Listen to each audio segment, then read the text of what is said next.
வணக்கம். இது என்ன வண்டினாக்க பேஷன் எக்ஸ்ப்ரோ வண்டி ஹீரோவில். இதில் என்ன பல்ப்பு என்ன விலைக்கு வந்துச்சுனாக்க ஹெட்லைட் எல்இடி போட்டு கொடுங்க. எங்கள் ஏரியா பக்கம் நைட்டு போக முடியல, சிரமமாக இருக்குன்னு சொன்னால் நானும் ஒரு இறக்கிவிட போனேன். ஏரியா வந்த மாதிரி தான் இருக்குது. ஏன்னா தடுப்பு சவறு இல்லாத ஊக்னி கருவக்காடு அந்த மாதிரி தான் இருந்துச்சு. அதை தாண்டி தான் அவரும் கூப்பிட்டு போனார். ஆமாம், இதில் எல்இடி எப்படி மாட்டுறதும் ஒரு சின்ன வீடியோ பதிவு தான். இப்போ நான் இதில் மாட்டியிருக்க மாதிரி இங்கே மாட்டிங்கன்னா தான் பேட்டரி லைஃப் வரும், இல்லாட்டி பேட்டரி சீக்கிரம் போயிடும். எல்இடியாக இருந்தாலும் சரி. என்ன எப்படி மாட்டியிருக்கேங்கிறத விவரம் சொல்கிறேன். அதுக்கு முன்னாடி உங்களுக்கு எப்படி மாட்டியிருக்கேங்கிற விளக்கம். முதல்ல கண் பல்ப்பு, இதில் வந்து சாதா பல்ப்பு இருந்துச்சு. கண் பல்ப்பு எல்இடி போட்டேன். அதுக்கு இது பார்த்தீங்களா, இது போட்டேன். டிமாண்ட் போயிட்டு எப்படி மாட்டணுங்கிறத ஒரு சின்ன விளக்கத்தை சொல்லிக்கிறேன். ஆமாம், ஒரு நிமிஷம் இருங்க, அந்த டூமை கழட்டி வச்சுக்கிறேன். கண் பல்ப்பு உள்ள மாடல்னாக்கு இந்த பாருங்க, கண் பல்ப்பு இந்த பல்ப்பு தான் இருந்துச்சு. இந்த பல்ப்பு இருந்துச்சுன்னா இதே திருப்பி மாட்டிடக்கூடாது. எல்இடி போடுறவங்க திருப்பி அதுக்குள்ளே எல்இடி லைட்டே போடணும். இந்த எல்இடி கண் பல்ப்பு இருக்குல்ல, அதே மாட்டணும். இப்போ மாட்டோட விளக்கங்கள் சொல்கிறேன் பாருங்கள். ஹெட்லைட் சுவிட்சுக்கு எது மெயின் வயர் போகுதுன்னு பார்க்கணும். மேக்ஸிமம் மஞ்சள் கலர் வயர் தான் போகும்.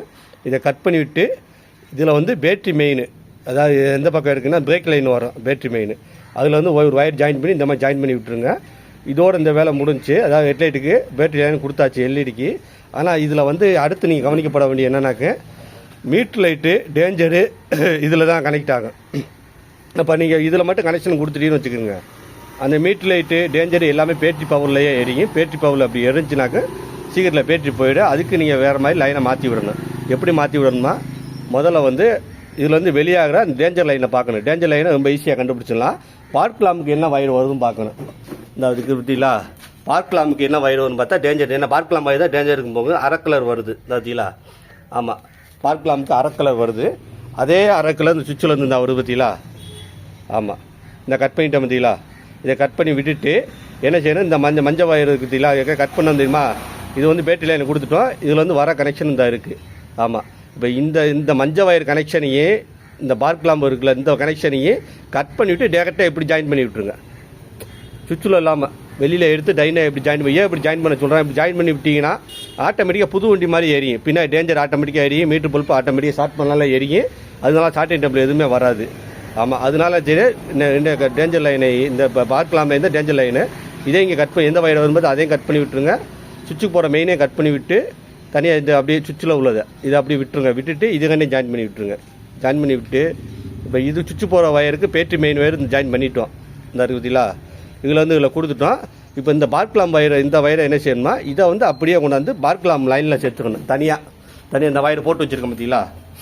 இந்த போட்டு இந்த அரைக்கலை வயரில் போட்டு வச்சுருக்கேன்னா இதை தனியாக போட்டு வச்சு இந்த வயரை கொண்டே அந்த வயரில் ஜாயின் பண்ணிக்கணும். அந்த வயரை வந்து இந்த வயரில் ஜாயின் பண்ணி விட்டுருணும். அரைக்கலை வயரில் தான் பார்க் லாம்ப் அரைக்கலை வயரை கொண்டாந்து இந்த சுவிட்சில் வந்து வெளியாக அதே அரைக்கலை வயரில் ஜாயின் பண்ணிட்டீங்கன்னா சுவிட்சுக்கு மட்டும் பேட்டரியில் தனியாக அமைஞ்சிருந்தோம். இதுக்கு ஹெட்லைட்டுக்கு மட்டும். ஆமாம், ஏன்னா ஒன்லி அந்த எல்இடி லைட்டுக்கு மட்டும் ஹெட்லைட் பவர் வேலை செய்யும். ஆமாம், இதை நீங்கள் செய்யாமல் இதில் மட்டும் இதில் மட்டும் பேட்டரி மெயினை கொடுத்து விட்டு அப்படியே மாட்டி விட்டிங்கன்னா டேஞ்சர் லைனுக்கு பேட்டரி பவர் போகும். பார்க் லாம்பு லைட்டு அதாவது இந்த பல்புக்குனா போச்சுன்னா ரொம்ப பேட்டரி பவர் இழுக்கும். அதனால தான் எல்இடியாக போட சொல்கிறேன். ஆமாம், போச்சுன்னா ரொம்ப பார்க் லாம்பு பல்பு பேட்டரி பவரை இழுக்கும். அதெல்லாம் கழட்டி எல்இடியாக போட்டுட்டு இந்த மாதிரி டேரெக்டாக ஜாயின் பண்ணி விட்டுருங்க. பார்க் லாம்ப் லைனை இதை டேரெக்டாக கொண்டு வந்து அதில் இணைச்சிருங்க. அந்த லைன் காட்டியிருக்க பார்த்தீங்களா. ஆமாம், தயவு செய்து இப்படி ஒரு லைனை மட்டும் கொடுத்து அப்படி விட்டுறாங்க. மீட்ரு பல்ப்லேருந்து டேஞ்சர்லேருந்து எல்லாமே பேட்டரி கனெக்ஷனில் பேட்டரி பவரில் எரிஞ்சிச்சுன்னு வச்சுக்கோங்க. அப்புறம் சீக்கிரத்தில் பேட்டரி டவுன் ஆகிடும். ஆமாம், அந்த மாதிரி தவறு யார் செஞ்சிடாங்க. கொடுக்குறோங்கன்னா இந்த மாதிரி தெளிவாக கொடுத்துருங்க. மறுபடியும் விளக்கம் சொல்கிறேன், தெளிவாக கேட்டுக்கிறங்க. சுவிட்சுக்கு போகிற மெயினாக கட் பண்ணி விட்டு அதில் வந்து பேட்டரி லைனை இணைச்சிக்கணும். ஒரு பேட்டரி லைன் இந்த பக்கம் பிரேக் லைனில் இருக்குது ஒரு வயர், இந்த கருப்பு கலர் வயர் தான் இருக்குது பேட்டரி மெயின். இதை கொண்டாந்து இதில் இணைச்சிக்கணும். அதிலேருந்து சுவிட்சிலேருந்து வெளியாகிற பார்க் லாம்ப் லைனை கட் பண்ணி விட்டுறணும். கட் பண்ணி விட்டு இதில் வயரை ஜாயின் பண்ணி இந்த பார்க் லாம்ப் லைனில் டேரெக்டாக கொடுத்துக்கணும். கொடுத்துட்டு இந்த கட் பண்ண மஞ்சள் வயரையும் அரைக்கலை வயரும் ஒன்றா சேர்த்து இந்த வயரை கட் பண்ணி விட்ட வயரை ரெண்டே ஒன்றா சேர்த்து விட்டிங்கன்னா டேஞ்சரு பார்க் லாம்பு எல்லாமே எந்த பிரச்சனையும் இல்லாமல் ஷார்ட் பண்ணாலே எரியும். புது வண்டி மாதிரி எரிஞ்சிக்கிட்டே இருக்கும். அதனால எந்த பிரச்சனையும் கிடையாது, எந்த பாதிப்பும் கிடையாது. இப்படி செஞ்சீங்கன்னா பேட்டரி லைஃப் வரும். ஒரு சின்ன தகவல். நன்றி, வணக்கம்.